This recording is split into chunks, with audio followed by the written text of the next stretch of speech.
ஒரு நபித்தோழர் பள்ளியிலே உட்கார்ந்து இருக்கிறார். ரசூலுல்லாஹி ஸல்லல்லாஹு அலைஹி வஸல்லம் அந்த பள்ளியிலே உட்கார்ந்து இருக்கக்கூடிய அந்த நபித்தோழரை சந்திக்கிறார்கள். சந்தித்து கேட்டார்கள், அபு உமாமா, ஏன் தொழுகை இல்லாத இந்த நேரத்திலே பள்ளிவாசலிலே உட்கார்ந்து இருக்கிறார்கள்? யா ரசூலுல்லாஹ், கவலை.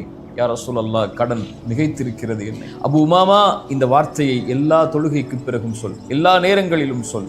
அல்லாஹும்ம இன்னி அஊது பிக, யா அல்லாஹ், பாதுகாப்பை தேடுகிறேன், மினல் ஹம்மி வல் ஹஸன், துக்கத்திலிருந்தும் கவலைகளிலிருந்தும், வஅஊது பிக மினல் அஜ்ஸி வல் கஸல், யா அல்லாஹ், சோம்பேறித்தனத்திலிருந்தும் ஏழாமையிலிருந்தும் என்னை பாதுகாத்துக்கொள். வஅஊது பிக மினல் ஜுப்னி வல் புகுல், யா அல்லாஹ், கஞ்சத்தனத்திலிருந்தும், யா அல்லாஹ், கோழைத்தனத்திலிருந்தும், வஅஊது பிக மின் கலபத்தி தைனி வ கஹ்ரி ரிஜால், யா அல்லாஹ், கடனிலிருந்தும் அதன் காரணமாக மக்கள் என்னை மிகைப்பதிலிருந்தும் என்னை பாதுகாத்துக்கொள் என்று அல்லாஹ்விடத்திலே கேள் அபு உமாமா, அல்லாஹ் நீக்குவான். அபு உமா சொன்னார்கள், நான் கேட்டேன், அல்லாஹ் என்னை நீக்கினான். கேட்டீர்களா?